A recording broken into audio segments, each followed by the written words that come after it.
Era un domingo cualquiera en la bulliciosa Ciudad de México, al menos en apariencia. Dentro de la imponente Catedral Metropolitana, los rayos de sol se filtraban a través de los vitrales centenarios, pintando el aire con fragmentos de luz colorida que danzaban sobre una multitud expectante. En el altar, de pie, erguido y con una presencia serena que inspiraba tanto respeto como cariño, se encontraba el obispo Mateo. Su rostro, surcado por finas líneas que hablaban de años de estudio y profunda contemplación, reflejaba una convicción inquebrantable.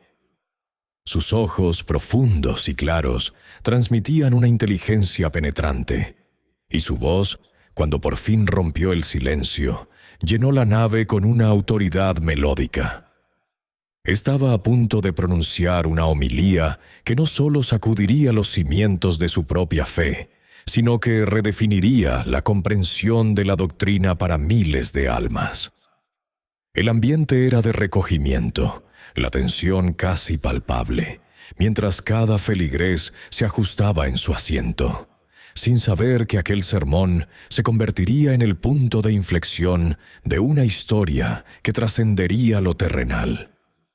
Permítanme presentarles al obispo Mateo, un hombre que a sus 50 y tantos años ya era considerado una luminaria dentro de la Iglesia mexicana. Su diócesis, una de las más grandes e influyentes del país, lo veneraba por su carisma, su elocuencia y, sobre todo, por su capacidad de conectar la fe antigua con las inquietudes del mundo moderno. No era un clérigo tradicionalista en el sentido estricto. De hecho, se le conocía por su postura progresista, forjada en años de estudio en las universidades más prestigiosas de Europa y nutrida por una mente curiosa y agudamente analítica.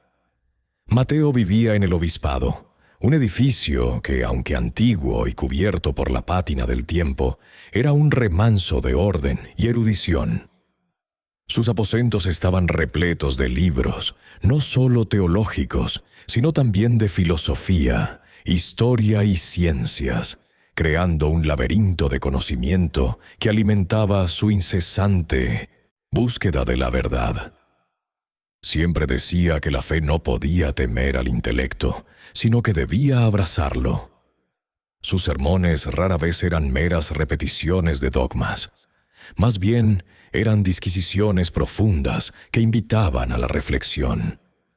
Mateo había sido profundamente influenciado por corrientes teológicas contemporáneas que buscaban desmitificar ciertos aspectos de la fe, haciéndolos más accesibles y, en su opinión, más acordes con la imagen de un Dios de amor incondicional.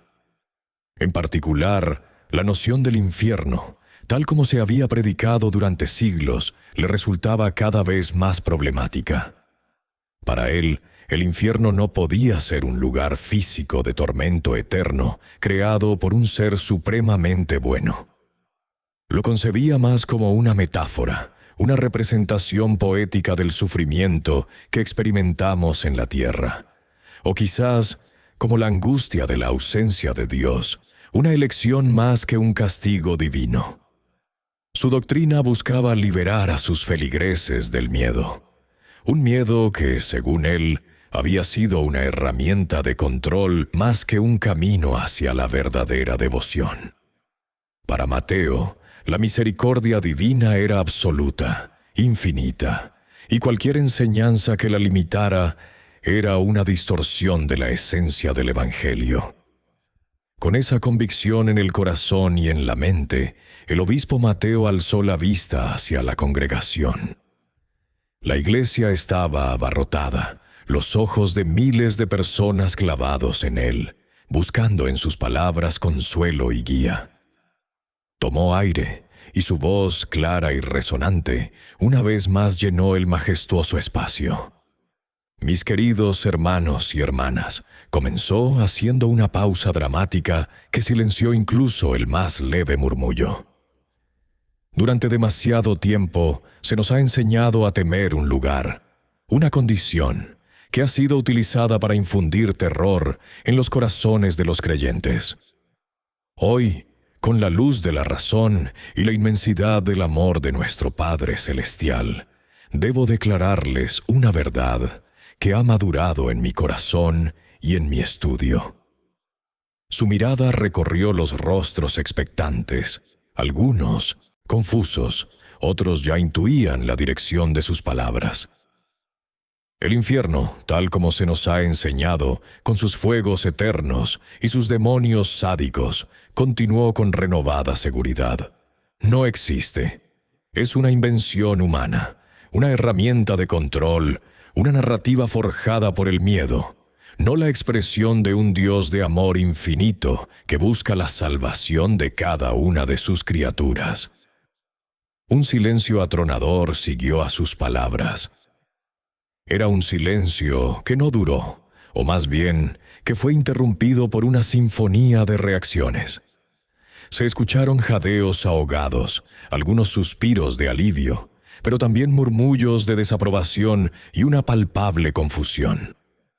Los rostros de los feligreses eran un mosaico de emociones. Asombro en unos, perplejidad en otros, e incluso indignación en los más tradicionales. La declaración del obispo Mateo fue como una descarga eléctrica que recorrió la nave, dejando a todos procesando la audacia de su mensaje. No era una simple reinterpretación, era una negación frontal de una de las doctrinas más fundamentales del cristianismo. La misa continuó, pero ya nada era igual. El aire vibraba con una nueva energía, una mezcla de controversia y liberación. La noticia de la homilía del obispo Mateo no tardó en extenderse más allá de los muros de la catedral. Como pólvora, el mensaje se propagó por la Ciudad de México y en cuestión de horas a todo el país. Los medios de comunicación locales, siempre ávidos de una historia que generara debate, se lanzaron a cubrir la controversia con fervor. Titulares en periódicos y noticieros de televisión proclamaban la audaz declaración del obispo, desatando una discusión apasionada en todos los estratos de la sociedad. En los cafés, en las plazas, en las redes sociales, el obispo del nuevo infierno se convirtió en el tema del momento. Algunos lo aclamaban como un reformador valiente, un visionario que se atrevía a desmantelar los dogmas arcaicos y a traer la fe al siglo XXI. Lo elogiaban por su humanismo, por su énfasis en un Dios de amor que no condenaba. Otros, sin embargo, lo condenaban como un hereje, un lobo con piel de cordero que estaba confundiendo al rebaño y socavando la autoridad de la Iglesia. Las líneas de batalla estaban trazadas y el obispo Mateo se encontraba en el ojo de un huracán teológico, un huracán que él mismo había desatado con su inquebrantable convicción. Este era solo el comienzo. Si disfrutas de historias que desafían la percepción y exploran los límites de la fe, te invito a suscribirte al canal para no perderte el resto de esta fascinante narrativa. La controversia alrededor de las declaraciones del obispo Mateo no hizo más que escalar con cada día que pasaba. Las ondas de su atrevida homilía se propagaron más allá de los muros de su congregación, resonando en los pasillos de otras diócesis, en los consejos episcopales y, de manera más ruidosa, en los medios de comunicación. Otros líderes religiosos en México y en el extranjero no tardaron en manifestar su preocupación, algunos con el ceño fruncido y sermones de condena velada, otros con comunicados oficiales que recordaban la doctrina inmutable de la Iglesia. Las cartas airadas llovían sobre su escritorio, algunas firmadas por feligreses que se sentían profundamente traicionados por lo que consideraban una herejía, un golpe directo a la fe que les había sido inculcada desde la cuna, pero, al mismo tiempo, los mensajes de apoyo llegaban en igual medida, de aquellos que veían en Mateo un reformador valiente, un visionario que se atrevía a desmantelar los miedos obsoletos para revelar un Dios de amor puro y sin condiciones. La presión interna y externa se volvió abrumadora. Las llamadas telefónicas de sus superiores eclesiásticos se hicieron constantes, instándole primero con sutileza y luego con creciente firmeza a retractar sus palabras, a clarificar su postura, a reafirmar la doctrina tradicional del infierno como un lugar real de castigo eterno. Le recordaron el peso de su juramento, la responsabilidad de su cargo, el riesgo de cisma que sus ideas podrían generar.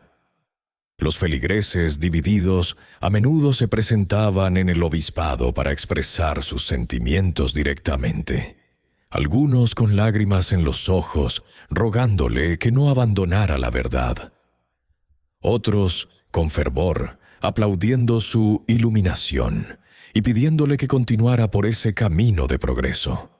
A pesar de todo este torbellino, el obispo Mateo se mantenía firme en su convicción. Su exterior, aunque quizás un poco más pálido y con ojeras pronunciadas, reflejaba una determinación inquebrantable. Creía, con cada fibra de su ser, que estaba guiando a su rebaño hacia una comprensión más pura y menos atemorizante de Dios.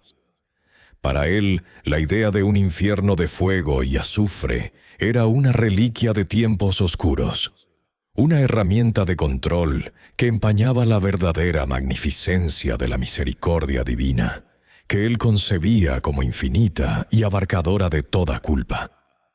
Para respaldar su postura, Mateo se sumergió aún más profundamente en el estudio de textos teológicos.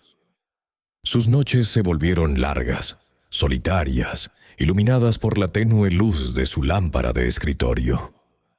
Pasaba horas en su estudio, rodeado de libros antiguos cuyas páginas olían a historia y polvo, y manuscritos empolvados que narraban siglos de exégesis y debate. Buscaba argumentos, interpretaciones, cualquier pasaje que pudiera fortalecer su tesis, que le permitiera reconciliar su intelecto progresista con la fe que, en su esencia, seguía siendo profunda. Intentaba, con cada línea leída y cada nota tomada, encontrar una síntesis que justificara su negación de un infierno literal, una forma de armonizar la razón con las tradiciones, incluso si eso significaba reinterpretar radicalmente algunas de ellas. El verdadero antagonista en esta historia no era una persona de carne y hueso, sino la duda que, a pesar de su firmeza exterior, comenzaba a sembrarse sutilmente en el corazón de Mateo. Era una semilla diminuta, casi imperceptible al principio, pero insistente. La convicción de que estaba haciendo lo correcto, de que su mensaje era de liberación y amor, chocaba con la creciente inquietud generada por la magnitud de la reacción. ¿Podría estar tan equivocado? ¿Era posible que su intelecto, por muy agudo que fuera, estuviera cegado a una verdad más profunda? La posible alienación de su comunidad, la fractura de la fe entre sus propios feligreses, comenzó a pesar sobre él, más allá de la mera presión jerárquica. Fue entonces cuando los sueños comenzaron a aparecer. Al principio eran confusos, fragmentos de imágenes, sensaciones de frío y calor extremos que se mezclaban con velos de oscuridad. Pronto, sin embargo, se volvieron más vívidos y perturbadores. En ellos, Mateo se encontraba en paisajes desolados, grises y silenciosos, donde el aire era pesado y la luz escasa. No había fuego en el sentido tradicional, pero sí una sensación de desesperación palpable, un lamento mudo que oprimía su pecho. Caminaba solo por estos paisajes, buscando algo, pero sin saber qué. Una noche soñó que estaba de pie al borde de un abismo insondable. Abajo no había llamas, sino una oscuridad densa y palpitante, de la que emanaba un calor opresivo y un murmullo indistinto, como un coro de voces sofocadas por la distancia. La sensación de vacío era tan abrumadora que se despertó bañado en sudor frío, con el corazón latiendo a 1000 por hora. Eran sueños que insinuaban la existencia de un reino más allá de lo terrenal, con elementos ambiguos que lo inquietaban profundamente sin darle una respuesta clara. Los descartaba como el resultado del estrés de la controversia, de las largas noches de estudio y la culpa soterrada por haber causado tanta división. Pero la persistencia de esas imágenes, la recurrencia de la misma opresión en el pecho al despertar, lo hacían tambalear. Su mente analítica, que se enorgullecía de su racionalidad, no podía ignorar la profunda incomodidad que le dejaban, una grieta sutil en el muro de sus convicciones. La duda, como una neblina silenciosa, comenzó a envolver al obispo Mateo. Aquellos sueños, al principio difusos y fácilmente atribuibles al estrés de la controversia, se habían transformado. Ahora eran recurrentes, vívidos y, lo que era más inquietante, específicos. Ya no eran simples ecos de su subconsciente, llevaban consigo un aire de premonición ineludible. En ellos, figuras indistintas se retorcían en sombras danzantes y un lamento distante, casi inaudible al principio, se hacía cada vez más claro, como un eco de una pena insondable. Aunque su intelecto privilegiado intentaba racionalizarlos, catalogándolos como meros productos de su agitada mente, no podía ignorar la persistencia de las imágenes ni la profunda y creciente sensación de incomodidad que le dejaban al despertar. Cada amanecer traía consigo no el descanso, sino la sombra de la noche anterior. Un recordatorio intangible de que había algo más allá de su comprensión racional, algo que desafiaba sus postulados teológicos más recientes. Su firmeza exterior, su convicción de estar guiando a su rebaño hacia una fe moderna y menos atemorizante, empezaba a fisurarse bajo el asedio silencioso de estas visiones nocturnas. Una tarde, mientras la luz del sol se alargaba sobre los antiguos jardines del obispado, Mateo buscaba consuelo en la meditación. Paseaba lentamente entre los rosales y los olivos centenarios, sus pensamientos girando en torno a la homilía de la semana siguiente, a las presiones de la curia y al constante martillo de la duda en su interior. Fue entonces cuando su atención fue capturada por una figura que simplemente no debería haber estado allí. Entre las sombras danzantes de un viejo magnolio emergió un hombre. No hubo una entrada espectacular, ni un halo de luz, ni trompetas celestiales. Simplemente estaba allí, como si hubiese estado esperando todo el tiempo. Vestía túnicas humildes, de un lino áspero y sin pretensiones, pero su presencia era imponente, no por la estatura física, sino por una quietud inherente, una calma que parecía irradiar sabiduría milenaria. Los ojos del extraño, profundos y serenos, lo observaron con una mezcla de una compasión infinita y una autoridad inquebrantable, una mirada que parecía penetrar hasta el alma misma de Mateo.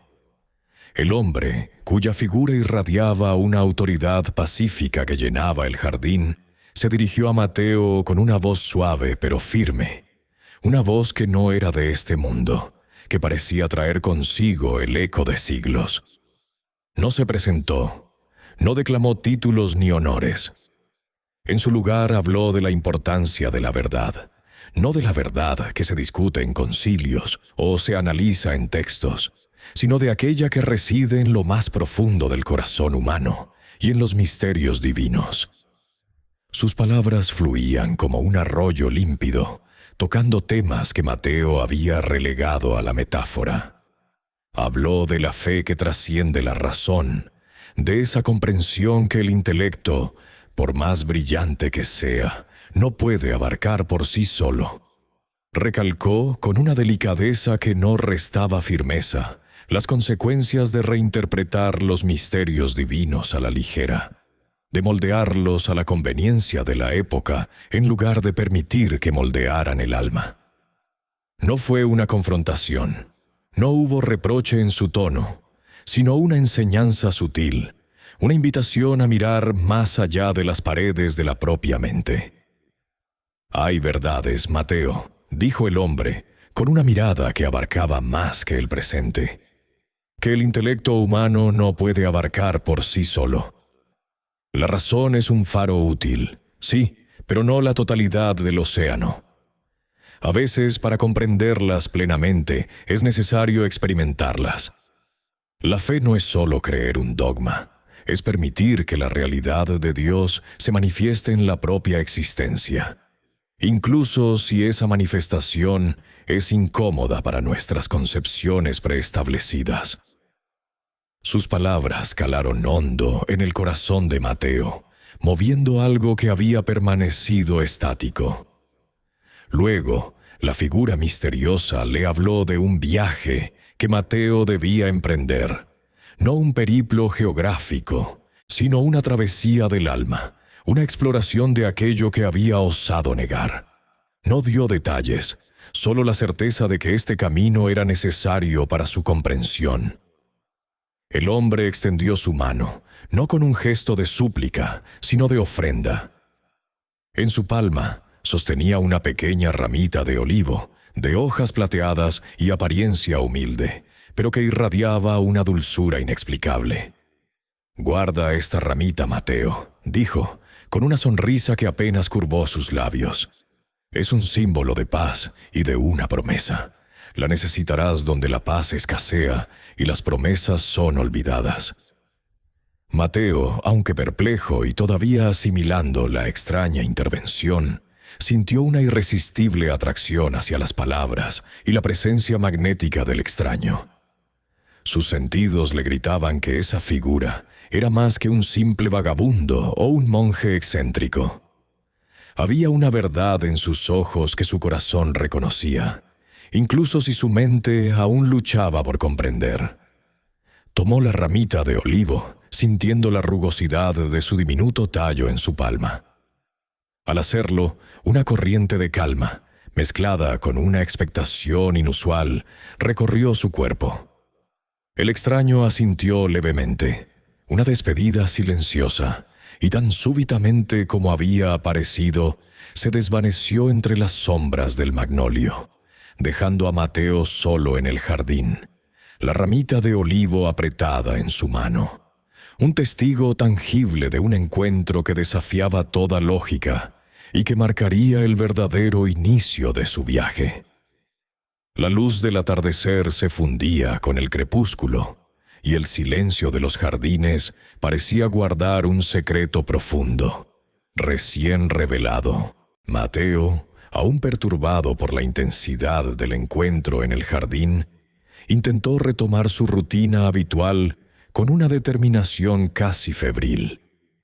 Los días siguientes transcurrieron en una especie de duermevela, donde las horas de vigilia se mezclaban con la extraña sensación de que una realidad paralela lo acechaba.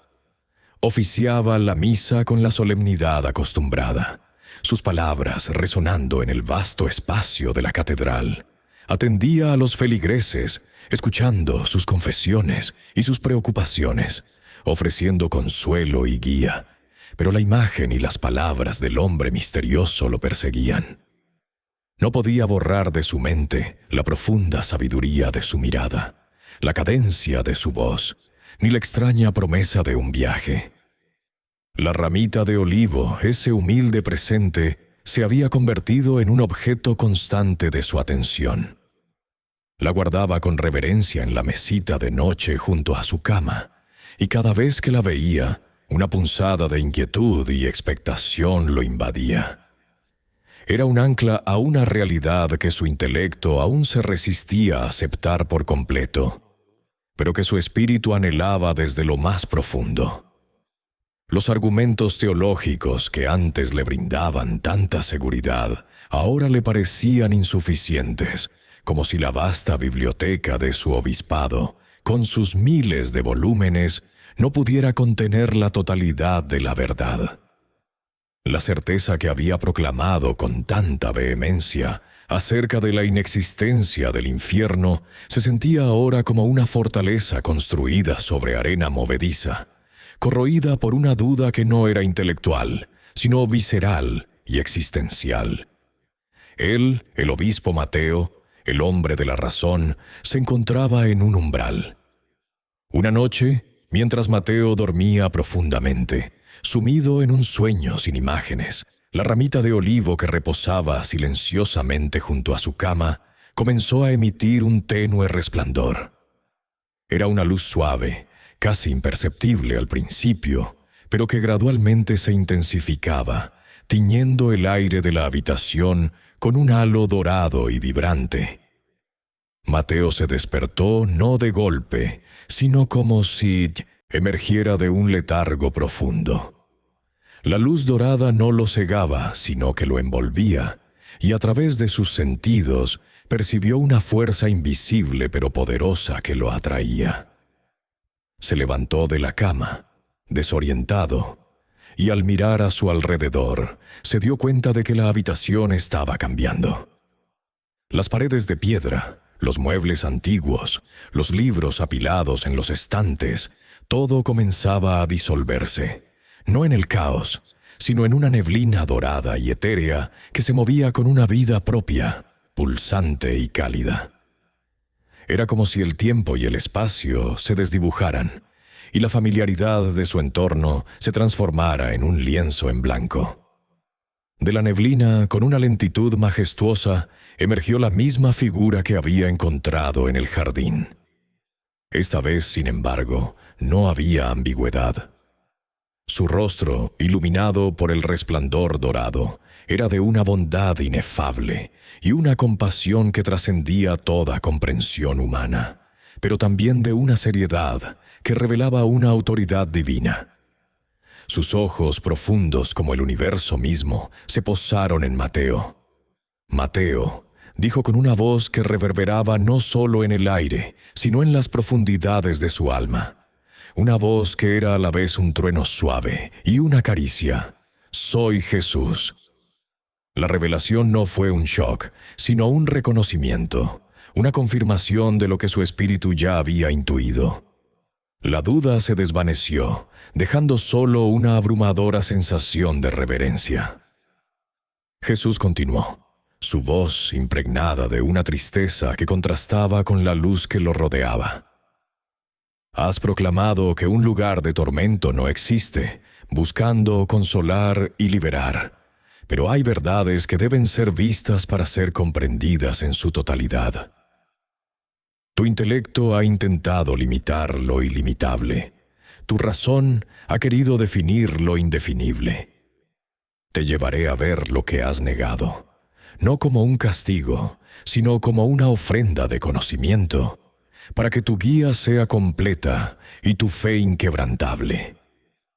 No había amenaza en sus palabras, solo una profunda tristeza mezclada con la determinación de un maestro que amaba a su discípulo y buscaba su iluminación. Jesús extendió su mano hacia Mateo, no con un gesto imperioso, sino con una invitación. Mateo, sin dudar, tomó la mano de Jesús. No fue un toque etéreo o fantasmal, sino una experiencia tangible. Sintió la fuerza en la mano de Jesús, una calidez imposible que irradiaba paz y poder a partes iguales. Esta vez no era un sueño ni una visión ambigua. Era real, palpable. Jesús le dijo a Mateo que mantuviera la fe y la mente abierta, que el camino que iban a emprender desafiaría todo lo que creía saber, pero que era esencial para su alma y para el rebaño que dirigía. La ramita de olivo, que Mateo aún sostenía con fuerza en su otra mano, se sintió ahora como un ancla en esa realidad fluctuante, un pequeño fragmento de lo familiar en medio de lo milagroso. Su presencia le recordaba la paz prometida, pero también el viaje inminente hacia donde la paz escaseaba. Entonces, la neblina dorada que los envolvía comenzó a abrirse. No se disipó hacia el exterior, sino que se concentró en un punto frente a ellos, revelando lo que parecía ser un portal. No era un túnel de luz cegadora, como uno podría esperar para un encuentro divino, sino de una oscuridad profunda y pulsante. De sus profundidades emanaba un calor inusual, sofocante pero no abrasador, y un sonido lejano y sofocado, como de lamentos distantes que se esforzaban por ser escuchados. Era un sonido que helaba la sangre, una sinfonía de angustia amortiguada. Mateo sintió un escalofrío que no era de frío, sino de un pavor profundo que nacía de lo más primario de su ser. El portal se abrió, no como una puerta mecánica, sino como una herida en la tela misma de la realidad, invitándolos a entrar en un lugar que su razón había declarado inexistente. Jesús apretó suavemente la mano de Mateo, guiándolo hacia el umbral de lo desconocido, hacia la experiencia que transformaría para siempre su comprensión de la fe, la misericordia y la justicia divina. El umbral del infierno se abrió ante ellos, no como una puerta forjada de hierro y fuego que Mateo había imaginado en sus lecturas infantiles, sino como una brecha en la misma realidad. De ella no emanaba una luz cegadora que prometiera revelaciones divinas, sino una oscuridad profunda y palpitante, casi tangible, que parecía absorber cualquier vestigio de luminosidad. Un calor inusual, sofocante y seco, se abrió paso a través del portal, muy diferente al calor reconfortante del sol mexicano. Pero lo más inquietante fue el sonido. Un murmullo sofocado al principio, como un lamento distante, que creció en volumen y claridad a medida que se acercaban.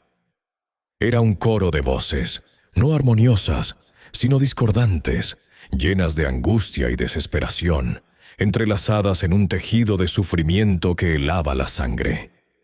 Jesús y Mateo cruzaron el portal juntos, sus manos unidas como anclas en una tormenta inminente. Apenas dieron el primer paso, la temperatura descendió bruscamente. El aire se volvió denso, pesado, impregnado de un olor a ozono quemado y algo más innombrable, algo que rozaba la putrefacción espiritual. El sonido de los lamentos se intensificó de manera exponencial, ahora claramente inteligible, no como un murmullo, sino como un clamor ensordecedor de gritos, sollozos y gemidos. Era una sinfonía de dolor que resonaba en lo más profundo del alma de Mateo, provocando un miedo primordial que nunca antes había conocido. Un escalofrío helado, que nada tenía que ver con la temperatura o el aire denso, recorrió su columna vertebral. Se sintió pequeño, insignificante, un intruso en un lugar donde la esperanza había sido desterrada. Frente a ellos se extendía un vasto páramo oscuro, un paisaje desolado que se perdía en el horizonte sin rastro de vegetación, de agua o de vida. El terreno era árido, agrietado, de un color gris ceniza que absorbía la poca luz que había.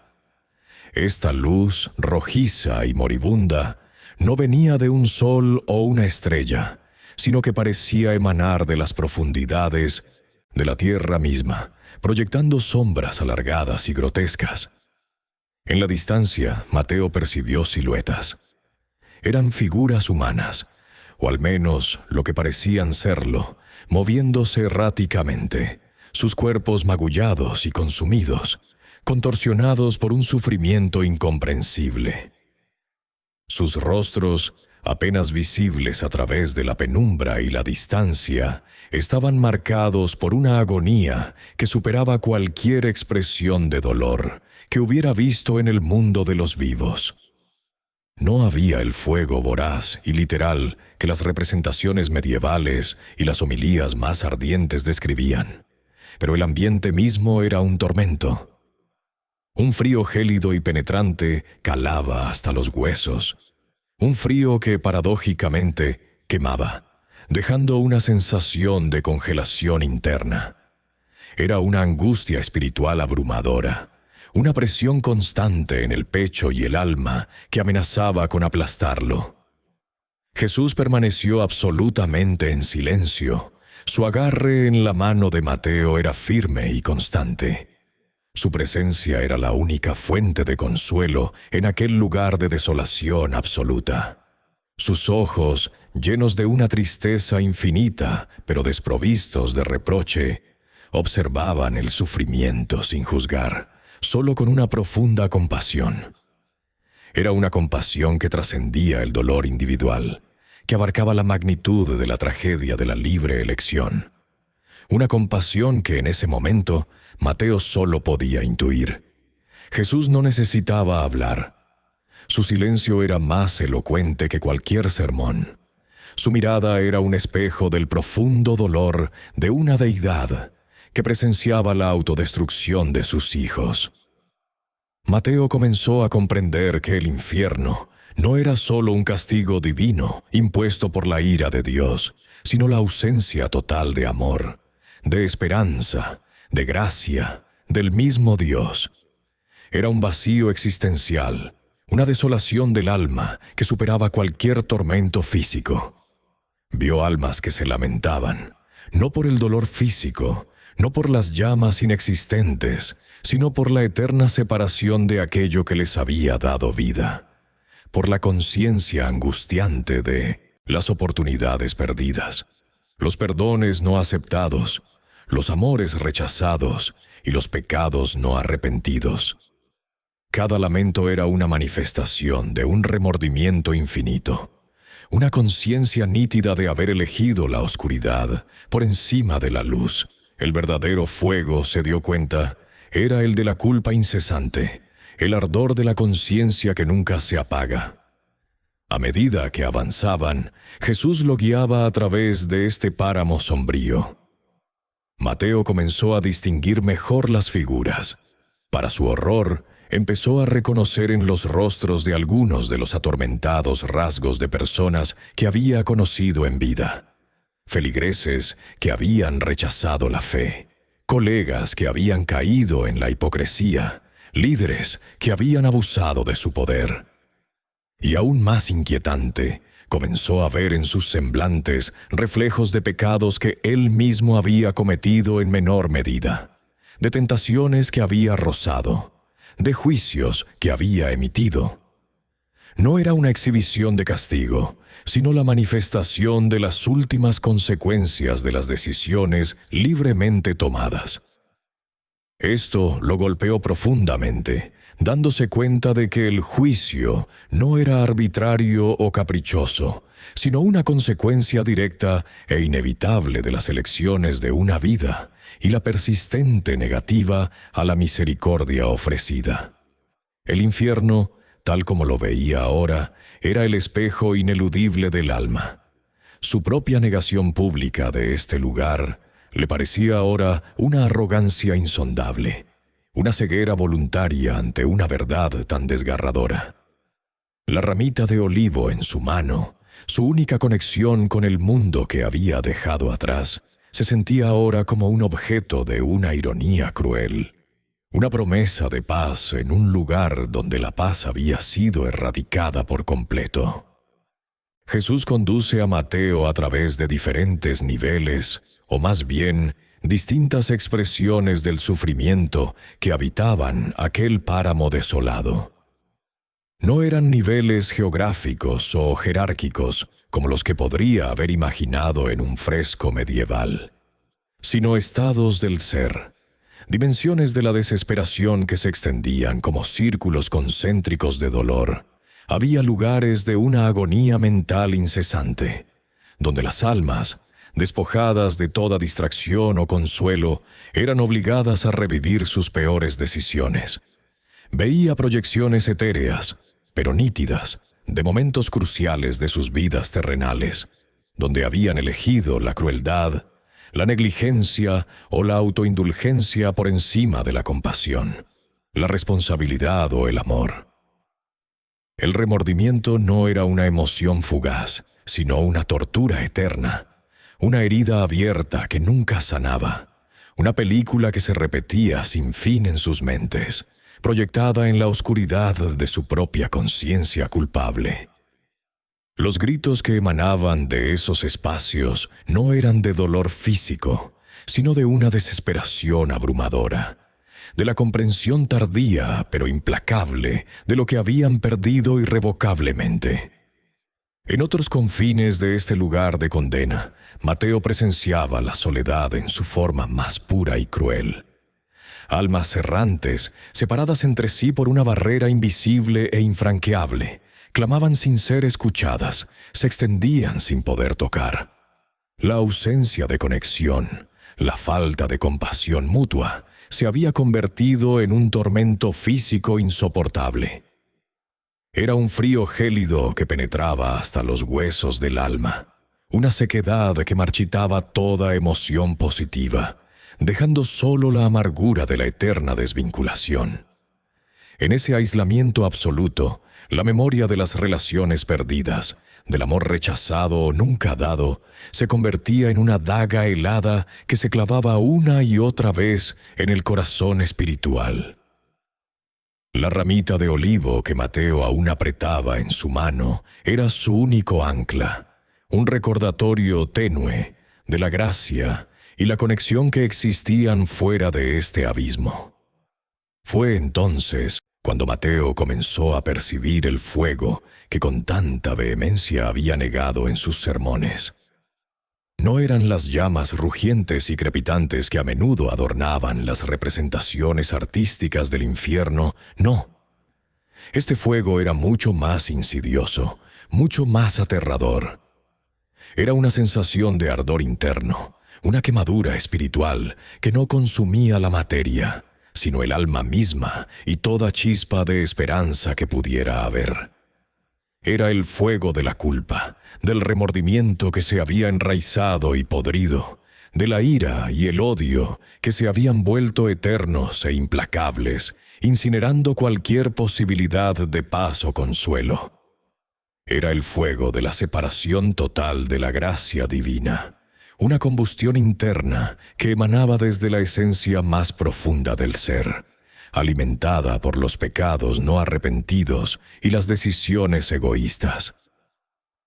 Mateo sintió un calor opresivo, no externo, sino resonando dentro de él, como si su propia alma estuviera a punto de prenderse en esa misma llama inextinguible. Un sudor frío perló su frente mientras su mente intentaba procesar esta nueva y horrible comprensión.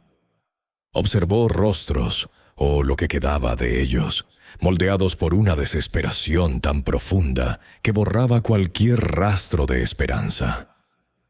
Eran almas cuyo semblante reflejaba la comprensión final de que habían elegido su propio destino, que la misericordia habíales sido ofrecida y que por su propia voluntad la habían pisotearon. La expresión de esos rostros era de una rendición absoluta al tormento, sin un ápice de expectativa de alivio, de un futuro que no fuera más que la perpetuación de su presente. Mateo comprendió que la elección del infierno no era un capricho divino, sino una elección hecha en vida, una negación activa de la misericordia que se perpetuaba por la propia alma, atrapada en su autodefinición de rechazo. A pesar de todo el horror que lo rodeaba, la compasión de Jesús era palpable. Mateo lo veía. Su figura imponente se mantenía firme en medio de la desolación.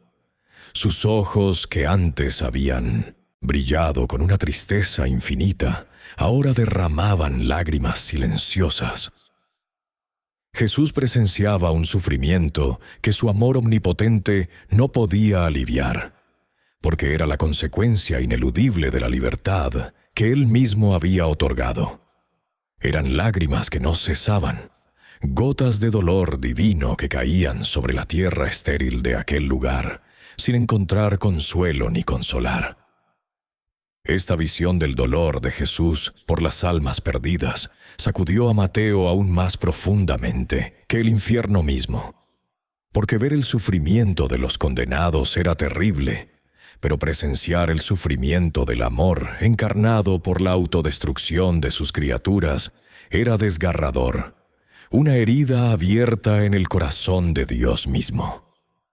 Después de un largo e imponente silencio, un silencio que había sido roto solo por los lamentos y el chirrido del ardor interno de las almas, Jesús finalmente habló. Su voz, que antes había sido suave y compasiva, resonó ahora en el desolado paisaje del infierno con una autoridad que hizo temblar el aire opresivo. No era un grito, sino una declaración firme y grave que penetraba en el alma de Mateo hasta sus cimientos. «Mateo», dijo Jesús, y su nombre, pronunciado en este lugar, sonó como un eco de esperanza para el obispo. El infierno es real. No es una metáfora convenientemente creada para infundir miedo o controlar masas. Es la elección final del alma, que por su propia voluntad rechaza el amor que se le ofrece incondicionalmente. Su mirada se posó en Mateo, penetrante, llena de una verdad que no admitía réplica. No es la venganza de Dios la que mantiene a estas almas aquí, Mateo. No es un castigo arbitrario impuesto por un tirano celestial. Es el resultado directo e ineludible de la negación consciente de su gracia, de la perpetua elección de la oscuridad sobre la luz, del egoísmo sobre el amor, del odio sobre la compasión. Mi sacrificio en la cruz fue por todos, para ofrecer a cada ser humano la posibilidad de la redención, de la comunión eterna con el Padre. Pero la aceptación de ese sacrificio, la decisión de abrir el corazón a la fe y la misericordia, es una decisión personal. Es una elección que se hace libremente, una y otra vez, a lo largo de la vida terrenal. Jesús hizo una pausa, y en ese silencio, el eco de sus palabras parecía retumbar en cada rincón de aquel abismo. Mateo sentía que cada sílaba se grababa en su memoria, en su conciencia, reescribiendo la teología que había construido con tanta convicción. Su mirada, ahora fija en Jesús, no mostraba desafío, sino una humilde y dolorosa comprensión. Había visto la verdad, no en un libro, no en un debate teológico, sino en la cruda y espantosa realidad de la existencia misma. La ramita de olivo en su mano, antes un simple objeto físico, se había convertido en un símbolo de la vida que aún le quedaba, de la promesa de paz que aún podía alcanzar si lograba internalizar y proclamar esta verdad. La lección estaba siendo impartida no con palabras meramente, sino con la visión más aterradora y reveladora que un hombre pudiera jamás presenciar. Después de lo que pareció una eternidad de visiones desgarradoras, de lamentos que perforaban el alma y de la cruda manifestación de la ausencia de Dios, Jesús comenzó a guiar a Mateo hacia la salida del páramo oscuro. Cada paso de regreso era un esfuerzo, no físico, sino espiritual. El obispo se sentía exhausto, emocionalmente destrozado, como si cada fibra de su ser hubiera sido estirada hasta el límite y luego rota. Sin embargo, a pesar de la desolación interna, una claridad aterradora había brotado en su mente. La negación que una vez había sostenido con tanta convicción se había desmoronado por completo, revelando una verdad que superaba cualquier entendimiento racional. La ramita de olivo, antes un simple objeto físico en su mano, ahora seca y marchita por el ambiente, le daba una extraña, casi paradójica, sensación de conexión con el mundo exterior, un ancla tenue a la realidad que había dejado atrás y a la promesa de paz que Jesús le había ofrecido. Era un testimonio silencioso de su viaje, un recordatorio tangible de la intervención divina. Regresaron al portal de oscuridad, el punto de entrada que los había engullido. No era un lugar de desaparición total, sino una especie de vórtice que palpitaba con la energía residual de la que acababan de escapar. El umbral, que antes se había abierto con una solemnidad ominosa, ahora comenzaba a cerrarse lentamente, como una herida que cicatriza. Antes de que se cerrara por completo, y por un impulso inexplicable, Mateo giró su cabeza para mirar hacia atrás, hacia la vastedad de la desolación. Por un instante fugaz, el fuego que había negado y luego comprendido como la quemadura espiritual del remordimiento y la ausencia, pareció intensificarse. Le pareció escuchar un coro final de lamentos, como si las almas detrás de él clamaran una última vez por ser recordadas, o quizá para que su existencia no fuera negada nuevamente por aquellos que aún tenían la oportunidad de elegir. Un escalofrío que no era de frío físico, sino de una profunda tristeza existencial, recorrió su cuerpo. Jesús lo condujo de vuelta a través de una transición que fue menos un viaje y más una disolución y reformación de la realidad. La neblina dorada que había envuelto su habitación en el obispado se disipó lentamente, como el rocío matinal ante el sol. De repente, Mateo se encontró de nuevo en su cama, las sábanas empapadas en sudor frío, su corazón latiendo salvajemente en su pecho. La ramita de olivo seguía apretada en su mano, un testigo silente de que no había sido un sueño, sino una experiencia tan real como el sol que comenzaba a asomarse por el horizonte. Era de noche cuando comenzó su viaje, pero ahora las primeras luces del amanecer comenzaban a filtrarse por las ventanas del obispado, tiñendo el cielo de tonos rosados y anaranjados. El contraste entre la luz naciente y la oscuridad que acababa de presenciar era un golpe brutal de realidad. Jesús, con la misma serenidad con la que había aparecido la primera vez, se sentó al borde de la cama, su mirada fija en Mateo. Era una mirada que contenía la inmensidad del cosmos y la intimidad de un padre que contempla a su hijo. En sus ojos Mateo pudo ver una mezcla de profunda tristeza por lo que había tenido que mostrarle y un amor incondicional que trascendía toda medida. «Ahora lo has visto, Mateo», dijo Jesús, su voz suave, pero cargada con el peso de la verdad eterna. La verdad es mucho más profunda de lo que la razón humana puede comprender por sí sola. Tu intelecto te llevó por un camino de negación, pero el Espíritu te ha mostrado la realidad.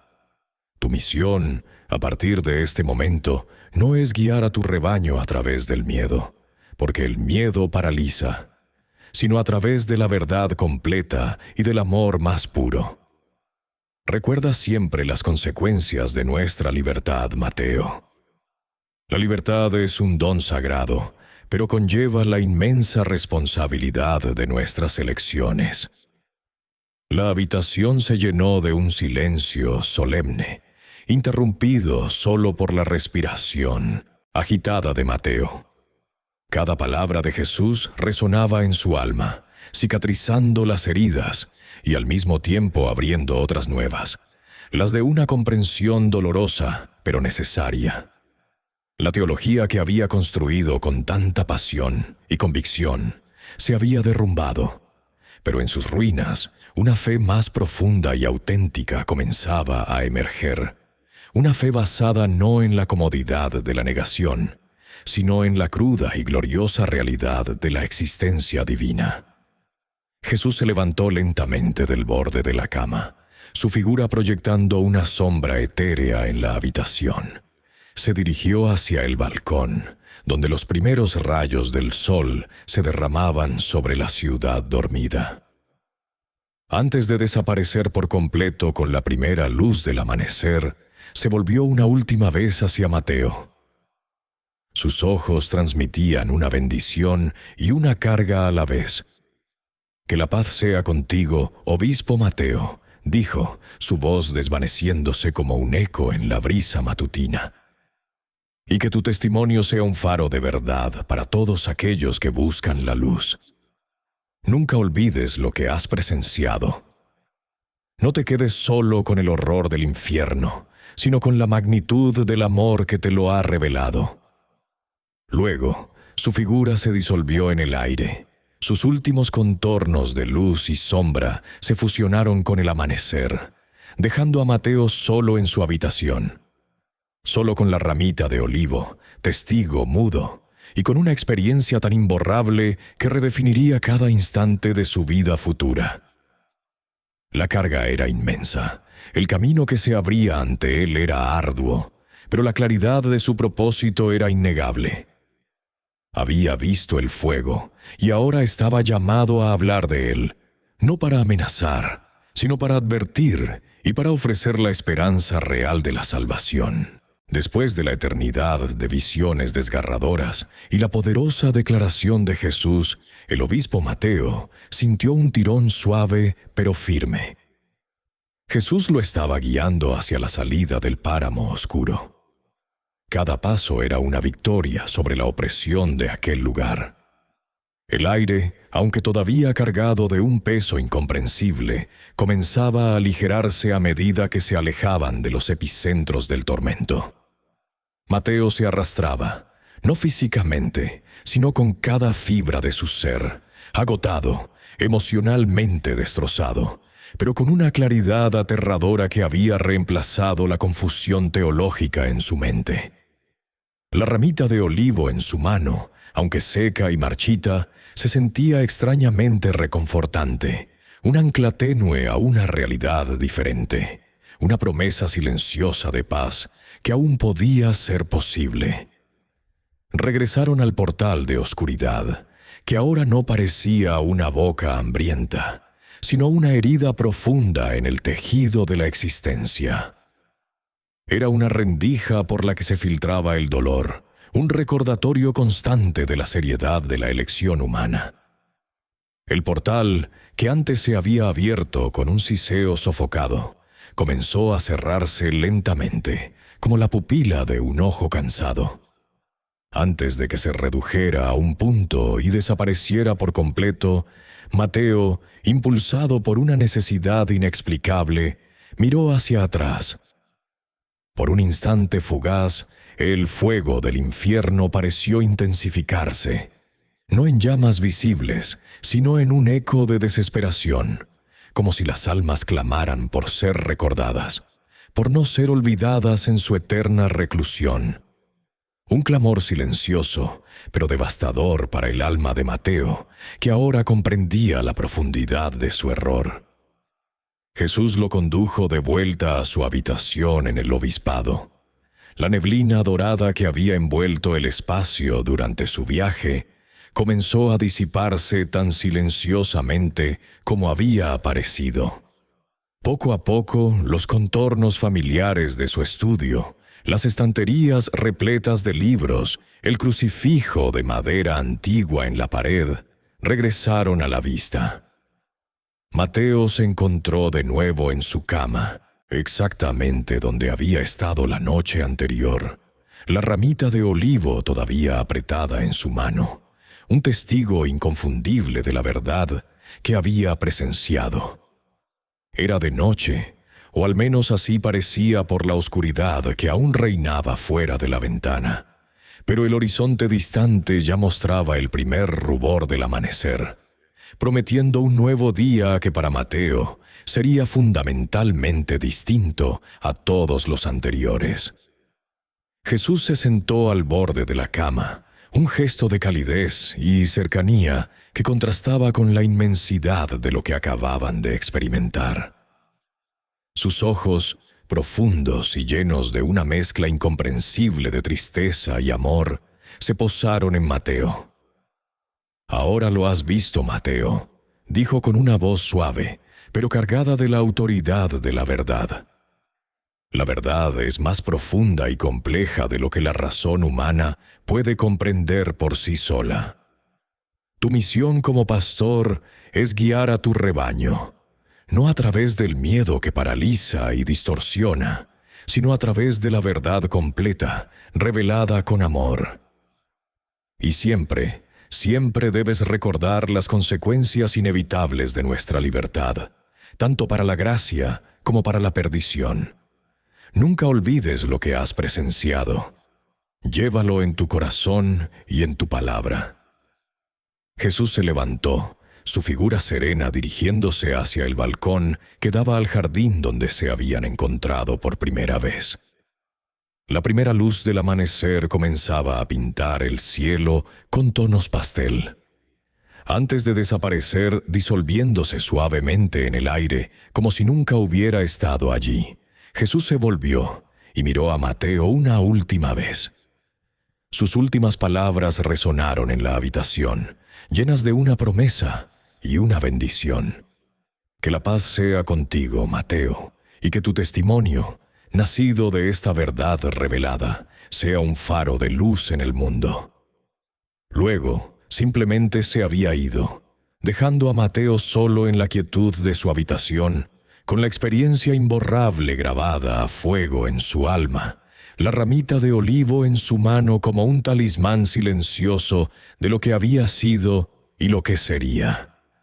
Mateo se despertó al día siguiente, la ramita de olivo todavía en su mano, la textura áspera y seca contra su palma, un recordatorio físico de lo intangible. Su mundo ya no era el mismo. La experiencia había dejado una marca indeleble en su alma, una cicatriz espiritual que, lejos de doler, servía como un constante recordatorio. Su rostro estaba cambiado. Ya no reflejaba la arrogante confianza de un erudito moderno, sino una seriedad y una profundidad que antes no poseía. Una humildad nacida del encuentro con verdades trascendentes. La siguiente homilía dominical fue esperada con una expectación palpable. La controversia sobre sus palabras anteriores había mantenido a la diócesis en vilo. Mateo subió al púlpito, no con la arrogancia intelectual de antes, sino con una humildad que conmovió a la congregación desde el primer momento. Sus ojos, ahora más profundos y serenos, recorrieron los rostros expectantes. Abrió la boca, y con una voz que, aunque embargada por la emoción, resonaba con una autoridad nueva y verdadera, comenzó a relatar su experiencia.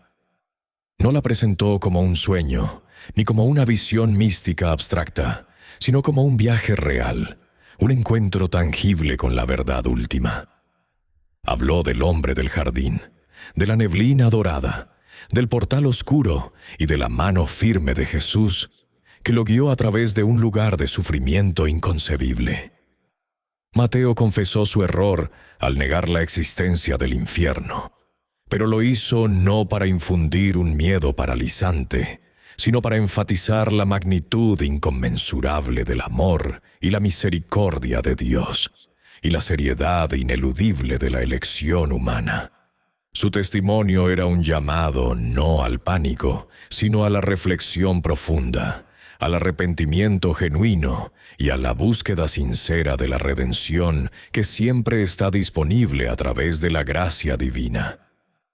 Explicó que el infierno no es la ira arbitraria de un Dios vengativo, sino la consecuencia autoimpuesta de rechazar el amor y la luz, la trágica elección de la separación eterna.